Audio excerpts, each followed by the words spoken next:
ce que je veux dire avec ça, c'est que lui, il restait pas dans le moule de qu'est-ce qui s'est déjà fait, mais bien qu'est-ce que je peux faire pour optimiser les exercices que j'ai par rapport à... Bienvenue au podcast Quantum, le podcast numéro 1 sur l'entraînement, l'alimentation et le mindset pour devenir la meilleure version de toi-même.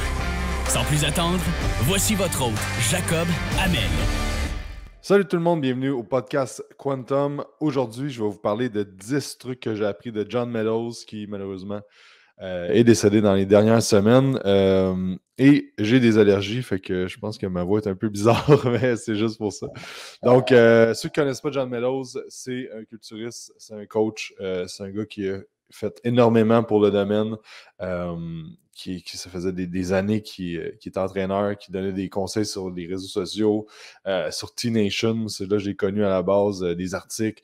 Bref, il a fait énormément pour la communauté de l'entraînement. Et c'est ça, j'ai appris vraiment, vraiment plein de trucs. Il y a eu un gros impact sur ma carrière et la façon que je travaille et juste du mindset de comment voir le bodybuilding et tout ça. Donc, je trouvais ça intéressant de faire un top 10 des tips que j'ai appris de lui parce que j'ai appris une tonne de choses et il a amené vraiment, vraiment beaucoup de trucs justement au bodybuilding, tout ça. Puis c'est quelqu'un qui think outside the box beaucoup. Donc, ça a amené vraiment, vraiment beaucoup de choses. Donc, avant de commencer, merci d'écouter le podcast. Merci de faire un 5 étoiles sur iTunes et de vos commentaires sur les réseaux sociaux et sur YouTube. Ça me fait extrêmement plaisir. C'est le fun quand vous me dites qu'est-ce que vous en pensez du podcast, qu'est-ce que je peux améliorer. Et si vous avez des idées d'invités ou de sujets, ça me fait toujours un plaisir de les entendre. Donc, premier truc que John Meadows... en passant, c'est ça, je voulais dire aussi. J'ai eu la chance de le rencontrer, John, il y a un petit bout de ça. J'ai fait un podcast avec le numéro 21, donc c'est quand même dans le début des podcasts. On a eu la chance qu'il est venu au gym, l'ancien gym que j'avais. Et c'est ça, il avait donné une formation, tout ça, puis j'avais fait une interview avec lui. J'étais méga stressé. C'était une des interviews que j'étais le plus stressé parce qu'en fait, c'est quelqu'un que j'ai toujours vu big et que même encore, je vois encore big et que j'étais vraiment stressé de faire l'entrevue. Donc, en plus en anglais. Donc, c'est ça. Si vous voulez aller voir ça, numéro 21 dans le podcast. Donc, premier tips que j'ai appris de lui, de faire du leg curl avant de faire des squats. Donc, c'est quelque chose qu'il a commencé à parler parce qu'il se rendait compte qu'il y avait souvent des douleurs aux genoux. Avec les gens qui entraînaient, il y avait des douleurs aux genoux, tout ça. Puis, à un certain moment donné, il s'est juste mis à faire ça. Et il y avait une bonne différence au niveau du feeling durant le squat et au niveau aussi de la prévention de blessures et tout ça. Donc, si on regarde aussi l'aspect développement musculaire, c'est que souvent, on va commencer avec le squat. Mais si pendant des années, tu commences avec ton squat, pendant 10 ans, 15 ans, à un certain moment donné, il va y avoir un débalancement parce que l'ischio-jambier dans un squat ne travaille pas. Il agit comme stabilisateur. Donc, que tu fasses un squat plus pour les hanches ou pour les quads, dans le fond, que tes hanches vont plus vers l'arrière ou tes genoux vont plus vers l'avant, ça reste que l'ischio-jambier ne raccourcit jamais durant le mouvement. Donc, il n'y a pas de contraction concentrique ni d'excentrique, c'est vraiment de l'isométrie. Donc oui, ça travaille, mais c'est pas un muscle qui va être très sollicité durant le squat. Donc, de le faire avant, mais on va juste mettre l'emphase sur l'ischio-jambier, puis il va travailler un petit peu plus aussi quand on va arriver à faire le squat. Donc, c'est un peu une forme de pré-fatigue, si on veut, mais c'est aussi au niveau du confort, et aussi, l'ischio-jambier aide beaucoup à la stabilité du genou. Donc, c'est sûr que si tu actives tes ischio-jambiers avant d'aller faire du squat, tu vas avoir une meilleure stabilité au niveau de ton genou. Donc ça, c'était les avantages de faire du leg curl avant ton squat, donc 3, 4, 5 séries de leg curl avant de faire du squat. Ça peut être seated, ça peut être standing, ça peut être lying leg curl. Point numéro 2, travailler les tibialis. Donc, souvent, quand quelqu'un veut développer ses mollets, il va faire plus de mollets, parce que c'est une bonne idée à la base de faire plus de mollets, ou d'en faire en fait. De travailler avec des amplitudes complètes, d'aller faire des stretches, d'aller faire des contractions isométriques, tout ça, c'est super. Mais John Meadows parlait beaucoup de travailler le tibialis, donc de faire le muscle antagoniste aussi. Donc, tu peux pas développer un muscle si l'autre muscle qui est à l'opposé, en fait, donc on appelle ça un antagoniste, est pas assez fort. Donc, c'est ça le concept qu'il amenait. Et c'est ça, c'est de rajouter des exercices de tibialis avec ton entraînement de mollet, de faire des alternances. Dans le fond, il faut que tu fais ton mollet, tu fais ton tibialis, tu alternes comme ça. Donc, c'est quelque chose que moi, j'ai vu qui aide à la prévention de blessures, mais qui aide aussi à la mobilité de la cheville et qui aide au développement des mollets. Donc, c'est vraiment des bons trucs à intégrer. Moi, j'adore faire ça. Quand je fais les mollets, je vais faire des tibialis dans mes temps de pause et j'alterne comme ça. Donc ça, c'est un excellent truc. Et dans le fond, John Meadows, ce qu'il disait, c'est que lui, il avait eu à un certain moment donné, ses mollets ne grossissaient pas, peu importe ce qu'il faisait. Donc c'est là qu'il était outside the box, puis il s'est dit, ben, qu'est-ce que je peux faire pour débloquer ça? Et c'est là qu'il s'est mis à faire des tibialis race. Et ben, ça a fonctionné. Il a débloqué par la suite. Donc, petit truc qu'on peut ajouter.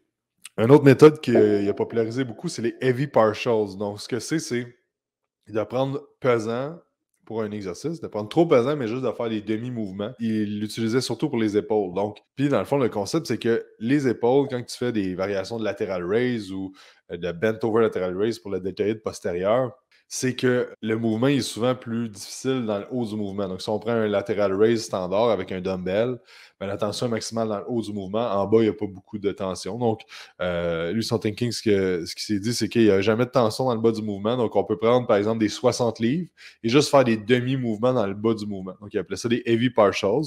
Et la même chose pour les deltoïdes postérieurs. C'est très rare qu'on ait de la tension dans le bas du mouvement au niveau d'un reverse fly, reverse pec deck ou un dumbbell bent over lateral raise. Donc, les heavy partials, on peut utiliser ça dans des supersets aussi. Si vous entraînez à la maison, ça a été une des techniques qu'on a plus données pour les deltoïdes, en fait. Tu fais des partials avec des 60 livres ou des 50 livres, whatever, le plus pesant que tu as. Puis ensuite de ça, tu fais des dumbbell lateral raise avec plus léger mouvement complet. Et donc ça, et au niveau des deltoïdes postérieurs, il en parlait beaucoup parce que beaucoup de culturistes ou de gens qui s'entraînent n'ont pas de développement de deltoïde postérieur qui convient au reste de l'épaule. Donc, c'est sûr que c'est un bon deltoïde antérieur, deltoïde médial, donc le devant de l'épaule, le côté de l'épaule. Puis en arrière, il y a moins de développement, mais ça donne moins un effet 3D au niveau de ton épaule. Donc ça, les heavy partials et aussi ben, de faire plus de répétitions pour ce muscle-là. Puis le concept, c'est que oui, les fibres musculaires sont un petit peu plus lentes, mais c'est surtout que l'amplitude de mouvement est très courte. Donc, si tu fais 10 répétitions dans un muscle, il travaille pour 15 degrés quand tu fais ton mouvement, que, par exemple, un dumbbell bent over lateral raise, donc tu es penché puis tu montes vers l'arrière au niveau... c'est dur à expliquer là, si vous écoutez audio, là, mais dumbbell bent over lateral raise, allez voir sur YouTube, là, vous avez sûrement déjà fait ça. Ben, en fait, l'amplitude qui travaille est très, très courte. Donc c'est de rester dans cette amplitude-là et de faire plus de répétitions, 15, 20, 25, 30 répétitions pour le deltoïde postérieur et ça fonctionne très bien. Numéro 4, la variation d'exercice. En fait, ce que je veux dire avec ça, c'est que lui, il ne restait pas dans le moule de qu'est-ce qui s'est déjà fait, mais bien qu'est-ce que je peux faire pour optimiser les exercices que j'ai par rapport à moi, comment ça fonctionne. Donc, par exemple, tout ce qui était bent over rope, ces trucs-là, il trouvait que c'était pas un bon exercice pour le grand dorsal pour lui, que ça fonctionnait pas, qu'il y avait eu du développement, mais qu'il n'y avait plus de développement à un certain moment donné. Et là, c'est là qu'il a commencé à faire des variations à un bras, dont le Meadows Row, qui porte son nom, qui est un exercice avec une barre dans le fond, comme un genre de T-bar, mais sur le côté. Il y a One Arm Barbell Row aussi, qui est un peu le même principe. Et c'est ça, mais c'était vraiment de think outside the box au niveau de la variation d'exercice. Encore là, comme les heavy partials et ces trucs-là, d'essayer des choses et de ne pas avoir peur de sortir du cadre un peu du bodybuilding. C'est ça, tu sais, un peu pour les épaules, il avait popularisé le Six Ways, qui en fait qui est un lateral raise. Ensuite de ça, tu amènes ton bras vers l'avant et tu montes vers le haut par la suite et tu reviens. Donc les Six Ways, c'est ça, c'est 1, 2, 3, 4, 5, 6. Quand on fait le mouvement, il y a 6 mouvements. Et bien, c'était pour travailler l'ensemble de l'épaule. On avait un peu de deltoïde antérieur, deltoïde médial surtout, quand on faisait cet exercice-là. Donc c'est ça, tout ce qui était variation d'exercice, mais qu'il y avait un thinking derrière la variation d'exercice aussi. De travailler il y avait un lat pull down scapula stretch, donc il allait vraiment aller étirer au niveau de tout ce qui était scapulaire avant d'initier le mouvement. Donc ça, c'était super intéressant. C'est des variations intéressantes. Vous pouvez aller voir aussi sur Internet. Là, je veux dire, je ne vais pas tout parler des variations qu'il a inventées, mais il y en a énormément. Donc, c'était toutes des choses, des choses des fois que mécaniquement, je ne suis pas 100% d'accord, mais il y avait tout le temps son thinking en arrière qui était capable d'expliquer pourquoi qu'il faisait. Puis ça, c'est quelque chose que pour les coachs, c'est tellement important d'être capable d'expliquer pourquoi tu vas donner une variation d'exercice ou pourquoi tu vas faire telle chose, pourquoi tu vas faire telle chose. Et moi, ce que j'aimais avec John Meadows, c'est qu'il disait clairement qu'il ne savait pas tout. Il était super humble, puis il n'avait pas peur d'aller voir d'autres personnes puis de changer son approche, tout ça. Mais il y avait toujours une raison pourquoi il avait fait ça. Puis des fois, c'est une raison un peu plus bro science où j'ai eu des bons résultats avec ça ou tout ça, mais il y avait toujours une raison. Donc ça, c'est quelque chose de très important. Après ça, si on rentre plus côté nutrition et tout ça, ben, une des choses, peut-être qu'il y a du monde qui sont nouveaux d'écouter les podcasts et de suivre Quantum, mais dans les années, j'avais 100 ans, mais de 2013 à 2017, j'ai apporté beaucoup de monde en compétition de bodybuilding, une cinquantaine peut-être à travers... pour certains, c'est pas beaucoup, mais je suis quand même content d'avoir fait ça, c'était cool, j'ai appris vraiment beaucoup de choses, mais j'ai amené beaucoup de monde, que ce soit bikini, figure, bodybuilding, men's physique, tout ça, mais surtout bodybuilding. Et il y a beaucoup, beaucoup de protocoles de préparation des dernières semaines, de prendre des diurétiques, de monter l'eau, baisser l'eau, jouer avec le sodium, le potassium, carbé, pas carbé, blablabla. Il y a beaucoup, beaucoup de protocoles, puis j'ai essayé plein d'affaires super farfelues des fois. Mais une des choses que dans les dernières années que j'ai le plus appliqué, et John Meadows parlait beaucoup, beaucoup de ça, c'est de rien faire d'extrême dans les dernières semaines. Dans la dernière semaine, en fait, parce que c'est souvent là qu'il y a des manipulations d'eau qui se font, tout ça. Et lui, dans le fond, je pense qu'il s'était fait enlever un bout d'intestin. Mais bref, il ne pouvait pas prendre de diurétique et c'est très commun dans le monde du bodybuilding de prendre des diurétiques la veille d'un show de bodybuilding. Tu sais, on ne parle pas des plantes et des choses de même. Mais oui, dans les shows naturels, mais dans le bodybuilding, de la IFBB et tout ça, puis même au Québec, c'est du diazide, du Lasix, c'est des vrais diurétiques qui sont donnés à l'hôpital. Et il y a quand même un peu de danger. Oui, pour la santé, mais il y a quand même moyen que ce soit pas pire. Entre guillemets, là, ça reste que c'est un sport extrême, mais ce qui arrive, c'est que tu peux passer tout droit, comme en bon français, là. Mais tu peux que ta shape est très, très bonne, que tu vas enlever un peu d'eau, mais que tu enlèves trop d'eau, puis là, tu n'as plus de glycogène musculaire dans tes muscles, fait que là, ton look, il pue ce qui était.